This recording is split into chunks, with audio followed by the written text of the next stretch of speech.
अस्सलाम वालेकुम स्टूडेंट्स, आज हम स्टार्ट करेंगे क्लास 5 का unit number 2 micro organisms. Micro organism होते क्या हैं, कैसे बीमारियां फैलाते हैं, ये सारी चीज़ें हम डिस्कस करेंगे इस यूनिट के अंदर। तो स्टार्ट लेते हैं। हम रोज़मर्रा की ज़िंदगी में अपने इर्द गिर्द बहुत सारे लिविंग थिंग्स को देखते हैं।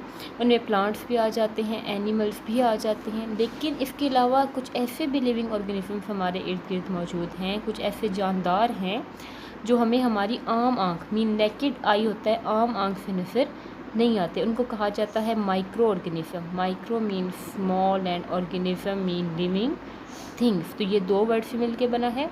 Micro mean small and organism mean living thing. Micro organisms are the living thing that we can not see with the naked eye. Micro organism वो जानदार होते हैं जिनको हम अपनी आम आँख से नहीं देख सकते।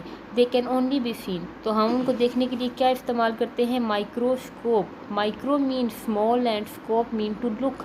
इनकी छोटी चीज़ों को देखने के लिए इस्तेमाल होने वाले आले को माइक्रोस्कोप कहा जाता है।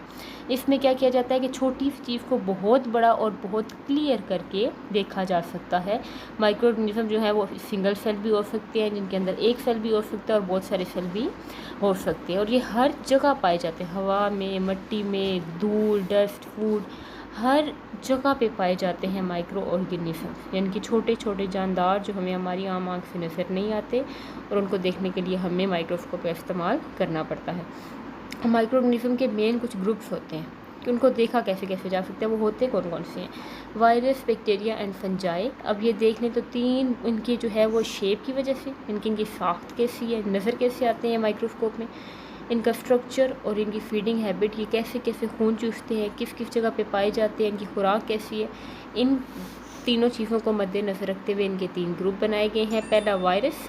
वायरस सबसे छोटे माइक्रो ऑर्गेनिज़म होते हैं, और ये वर्ड मतलब है जहर से निकला है कि ये बीमारियां फैलाते हैं। इंसानों में, जानवरों में, पौधों में और दूसरे जानदारों में ये बीमारियां फैलाते हैं, और ये जानदारों के लिए नुकसानदेह होते हैं। हमें ये देख लें, ज़ुकाम होता है तो वो भी वायरस की वजह से, पोलियो होता है तो वो भी वायरस की वजह से। अब अगर हमारी चाय में मक्खी गिर जाए तो हम उस चाय को कभी भी नहीं पीते, लेकिन वायरस हमारे इर्द गिर्द हर वक्त मौजूद है। हम सांस लेते हैं, वो सांस के ज़रिए हमारे जिस्म में चले जाते हैं, हमें नुकसान पहुंचाते हैं। हम खाना खाते हैं, उसमें जरासीम है, हालांकि वो हमें नज़र नहीं आता क्योंकि उसके अंदर माइक्रो ऑर्गेनिज़म है, तो वो डिफरेंट तरह की बीमारियां कॉज करता है हमारी बॉडी के अंदर। सेकंड में देख लें बैक्टीरिया, ये भी माइक्रो ऑर्गेनिज़म है, सिंगल सेल है, हवा हर जगह पाए जाते हैं, और ये भी नुकसानदेह होते हैं हमारे लिए। फूड पॉइजनिंग, निमोनिया, ट्यूबरक्लोसिस और हर तरह की बीमारियां, लेकिन इसके साथ साथ ये फ़ायदा भी पहुंचा रहे होते हैं हमें। इसके बाद थर्ड टर्म है फंजाई।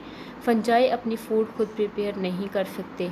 वायरस भी इंसानों को नुकसान पहुंचा के, जानवरों को पहुंचा के नुकसान अपना फ़ायदा हासिल करते हैं। बैक्टीरिया भी, और जो है बैक्टीरिया किस हद तक फ़ायदेमंद भी होते हैं हमारे लिए। ब्रेड बनाने में, चीज़ बनाने में, अच्छा दही बनाने में बैक्टीरिया जो है इस्तेमाल होता है। अब फंजाई देख लें, फंजाई अपनी फूड खुद प्रिपेयर नहीं कर सकते, ये जज़्ब करते हैं फूड को। जब जानदार मर जाते हैं तो उनके जिस्मों से ये जज़्ब कर लेते हैं। बहुत सारे फंजाई जो हैं वो नुकसान नहीं भी पहुँचाते।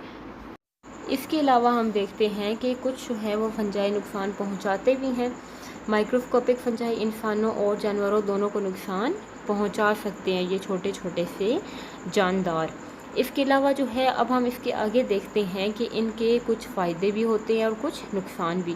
ये फूड बनाने में इस्तेमाल होते हैं, ब्रेड, चीज़, योगर्ट, ये सारी फूड जो बनती है ये बैक्टीरिया की वजह से बनती है। ये जो है वो डाइजेशन में हेल्प करते हैं।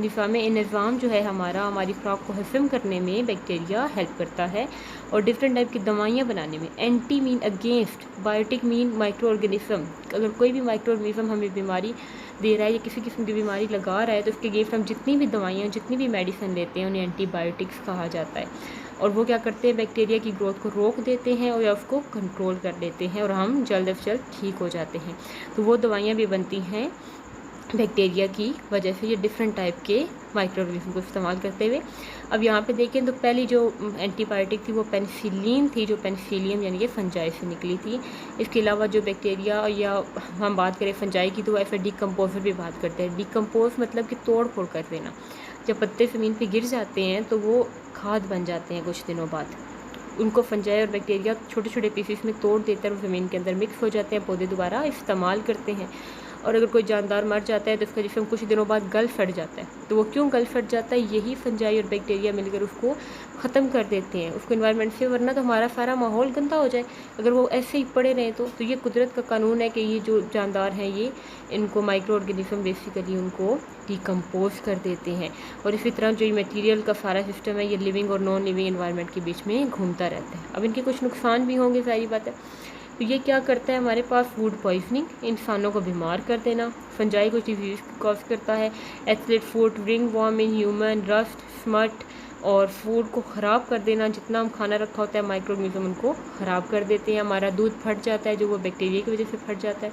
हमारी ब्रेड जो है फफूंदी लग जाती है। हमारे फ्रूट ख़राब हो जाते हैं। तो ये सारे के सारे माइक्रो ऑर्गेनिज्म की वजह से होता है। माइक्रो ऑर्गेनिज्म जो बीमारियां कॉज करते हैं उन्हें पैथोजेंस कहा जाता है। इसके बाद देखिए तो इन्फेक्शन क्या होता है। The attack of disease causing microorganism, बीमारियां फैलाने वाले माइक्रो ऑर्गेनिज्म का हमला किसी भी जानवर या पौधे के जिस्म के ऊपर इन्फेक्शन कहलाता है, जो कि बहुत जल्दी फैलता है एक जानदार से दूसरे जानदार की तरफ। Thank you so much.